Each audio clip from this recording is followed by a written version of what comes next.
मांसाहार पुण्य है या पाप? आइए जानते हैं, मगर इससे पहले आपसे रिक्वेस्ट है कि वीडियो के लास्ट तक बने रहे। आइए वीडियो शुरू करते हैं। जानिए गरुड़ पुराण क्या कहता है। भक्तों, मांसाहार पुण्य है या पाप? आज इस संदर्भ में हम आपको एक कथा सुनाने जा रहे हैं।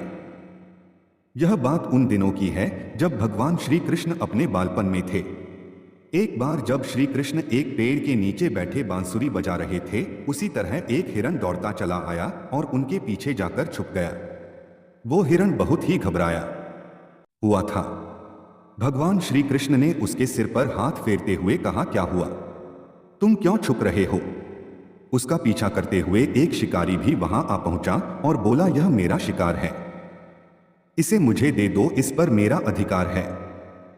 तब भगवान श्री कृष्ण बोले, हर जीवित जीव पर उसका खुद का अधिकार होता है, न कि किसी का। तब वह शिकारी क्रोध में बोला, यह मेरा शिकार है, इसे मैं पकाकर खाऊंगा। तब भगवान श्री कृष्ण बोले, किसी भी जीव को मारकर खाना पाप की श्रेणी में आता है। क्या तुम पाप के भागी बनना चाहते हो? मांसाहार पुण्य है या पाप? क्या तुम धर्म को नहीं जानते? तब वह शिकारी बोला, मैं तुम्हारे जितना शिक्षित तो नहीं कि यह जानूं कि मांसाहार पुण्य है या पाप, पर मैं यह जानता हूं कि जीव को मारकर खाना, इसमें कोई हर्ज नहीं। मांसाहार से तो एक तो वह जीव को जीव बंधन से मुक्त कर रहा है, फिर क्यों मांसाहार से मना किया जाता है? मांसाहारी होने को क्यों नहीं कहा जाता? वैसे भी मैं इसको मारकर नीच योनि से मुक्ति दिलाकर पुण्य ही कमा रहा हूं, फिर इस पर पाबंदी क्यों? इसे तो प्रोत्साहित करना चाहिए। जहां तक मैंने सुना है, जीव हत्या तो शास्त्रों में भी बताया गया है। राजा लोग शिकार किया करते थे। ऐसे तमाम तर्क देते हुए श्री कृष्ण से पूछा कि फिर क्यों ये मांसाहार गलत है और पाप की श्रेणी में आता है? आप ही बताइए, मांसाहार पुण्य है या पाप? भगवान श्री कृष्ण समझ गए कि इसकी बुद्धि मांस खाने के कारण तामसिक हो गई है और उसने सोचने और समझने की बुद्धि भी खो दी है। फिर भगवान श्री कृष्ण बोले, इस अंतहीन विषय पर पहले मैं कोई राय नहीं दूंगा। मेरी इस छोटी सी कथा सुनने के बाद तुम ही उत्तर देना कि मांसाहार पुण्य है या पाप, और तुम्हें मांस खाना है या नहीं। वह शिकारी सोचने लगा कि इसमें मेरा तो कोई घाटा नहीं है, इस कथा को मैं सुन ही लेता हूं, मेरा मनोरंजन भी हो जाएगा और बाद में मुझे इसका मांस भी मिल जाएगा। तो भगवान श्री कृष्ण ने अपनी कथा आरंभ की। एक बार मगध में खाद्य संकट खड़ा हो गया तो अन्न का उत्पादन कम रहा। राजा को चिंता हुई कि यदि इस समस्या का शीघ्र निदान नहीं किया गया तो संरक्षित अनाज कोष भी खत्म हो जाएगा और संकट भीषण हो जाएगा। तो सम्राट ने अपनी राज्यसभा में पूछा, देश की खाद्य समस्या को सुलझाने के लिए सबसे सस्ती वस्तु क्या है? मंत्रीगण सोच में पड़ गए। चावल, गेहूं, आलू इत्यादि पदार्थों को उगाने के लिए बहुत श्रम करना पड़ता है। वह तभी प्राप्त होते हैं जब प्रकृति का प्रकोप न हो। सम्राट ने पूछा, प्रधानमंत्री आप चुप क्यों हैं? आपने कोई अनुमोदन नहीं किया, आपका क्या मत है? प्रधानमंत्री ने कहा, मैं यह नहीं मानता कि यह कथन सही है कि मांस सबसे सस्ता पदार्थ है। फिर भी इस विषय पर मैं अपने विचार आपके सामने कल रखूंगा। प्रधानमंत्री उसी रात मांसाहार का प्रस्ताव रखने वाले सामंत के घर पहुंचे। सामंत ने इतनी देर रात प्रधानमंत्री को अपने घर आया देखा तो वह घबरा गया। किसी अनिष्ट की आशंका से वह कांप गया। प्रधानमंत्री ने कहा, संध्या को महाराज बीमार हो गए, उनकी हालत बहुत ही खराब है। राजवैद्य ने कहा है कि किसी शक्तिशाली देह का 2 तोला मांस मिल जाए तो राजा के प्राण बचाए जा सकते हैं। आप महाराज के सबसे विश्वास पात्र हैं, इसीलिए आपसे योग्य कौन होगा? इसके लिए आप जो भी मूल्य लेना चाहें ले सकते हैं। आप कहें तो इस काम के लिए मैं आपको 1 लाख स्वर्ण मुद्राएं भी दे सकता हूं। एक बड़ी जागीर भी आप मांग सकते हैं। बस आप अपनी इच्छा कहें, मैं कटार से आपके हृदय को चीर कर बस 2 तोला मांस निकाल लूंगा। यह सुनकर सामंत के चेहरे का रंग फीका पड़ गया।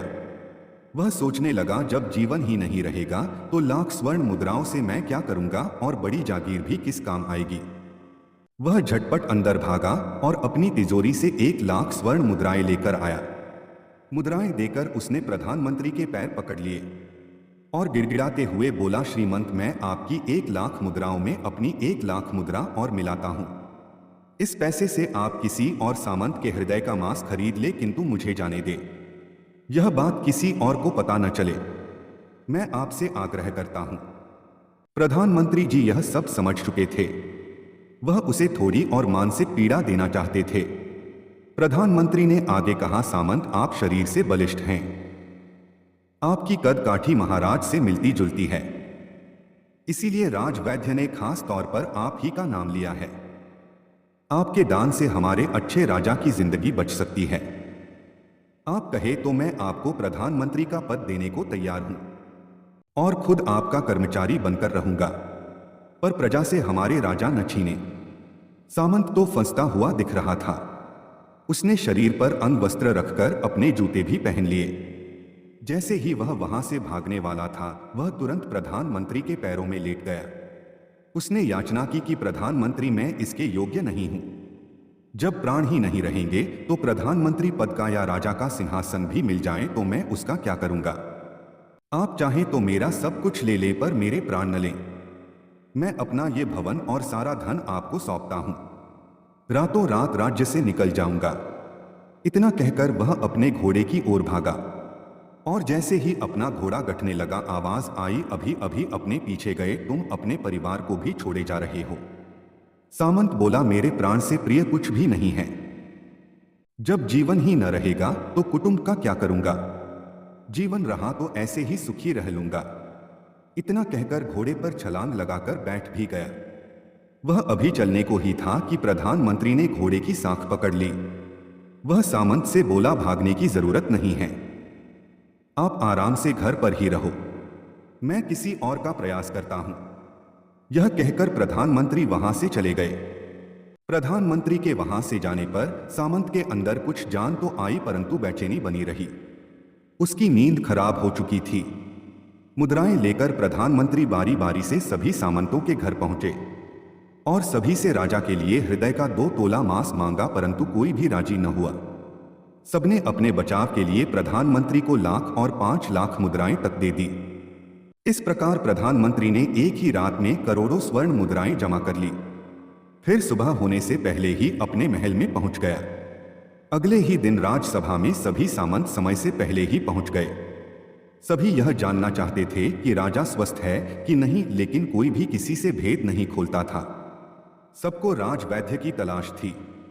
उनसे ही उन्हें कुछ सूचना मिल सकती थी। प्रधानमंत्री ने सैनिकों को आज्ञा दे रखी थी कि जब तक महाराज राजसभा में न आए, किसी भी सामंत को भी महल से बाहर जाने की आज्ञा नहीं है। राजा सभा में अपनी चिर परिचित गति में आए और अपने सिंहासन पर आकर बैठे। सभी सामंतों ने देखा, कहीं से भी राजा उन्हें अस्वस्थ नहीं लगे। उन्हें तो कुछ हुआ ही न था। प्रधानमंत्री ने उनसे झूठ बोला। हर सामंत के मन में यही विचार चल रहा था, पर कोई भी किसी और को कुछ भी न बोल रहा था। तभी प्रधानमंत्री ने राजा के समक्ष 1 करोड़ स्वर्ण मुद्राएं रख दी। राजा ने पूछा, ये स्वर्ण मुद्राएं किसके लिए है और कहां से आई। प्रधानमंत्री ने कहा, 2 तोले मांस के लिए इतनी धनराशि जुटाई है, पर मांस न मिला। अपनी जान बचाने के लिए सामंतों ने यह मुद्राएं दी हैं। अब आप यह विचार कीजिए, मांस कितना सस्ता है। राजा को बात समझ में आ गई। उन्होंने प्रजा को अतिरिक्त परिश्रम करने का निवेदन किया और राजा के अनाज भंडार में से अनाज निकालकर श्रमिकों को दिया गया। उन्होंने पौष्टिक सब्जियों की खेती का तुरंत आदेश दिया। वह 1 करोड़ स्वर्ण मुद्राएं इसी कार्य के लिए और श्रमिकों के कल्याण के लिए खर्च की गई। ऐसे साग सब्जी तेजी से उगी, जिससे प्रजा का कल्याण भी हुआ और पौष्टिकता भी मिली। कुछ समय बाद मौसम अनुकूल हुआ और खेती लहलहाने लगी। इस प्रकार राज्य से खाद्य संकट दूर हुआ।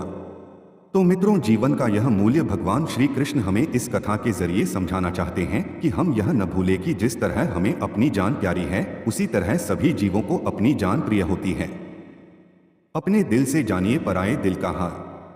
यदि संसार के संबंधों से मुक्त करने का तर्क सही है, यदि जीव हत्या जीव को संसार बंधन से मुक्त करने का तरीका है, तो अत्याचारी द्वारा किया गया नरसंहार भी मान्य है। वह भी ये तर्क दे सकते हैं कि वह लोग जीवन के कष्ट से आप लोगों को मुक्त कर रहे हैं। अगर उसके लिए वह जीवन बोझ होता तो कभी भी अपनी जान बचाने के लिए संघर्ष नहीं करता, आपसे भागता नहीं। जो आपके सामने असहाय हो जाता है उसे प्राण गंवाने पड़ते हैं। जिन जीवों को मारकर आप खा रहे हैं उन्हें तो प्राण बचाने का अवसर भी नहीं मिलता। बर्बरता सिर्फ वही नहीं है जहां सिर्फ मानव का रक्त बहता है। बर्बरता उसे भी कही जाती है जहां स्वार्थ के लिए किसी जीव की हत्या कर दी जाए।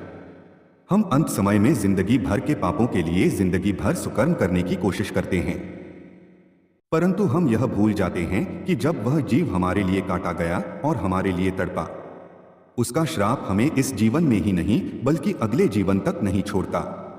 परमात्मा से यह ज्ञान पाकर शिकारी परिपूर्ण हो गया और उसे ज्ञान की प्राप्ति हो गई और वह जान गया कि महानता जीवन लेने में नहीं बल्कि जीवन देने में है। शिकारी भगवान के आगे हाथ जोड़कर वहां से चला गया और उसने कसम खा ली कि वह अपने संपूर्ण जीवन में किसी को भी कभी चोट नहीं पहुंचाएगा। तो दोस्तों, कैसी लगी आपको हमारी यह कहानी? कमेंट जरूर कीजिएगा।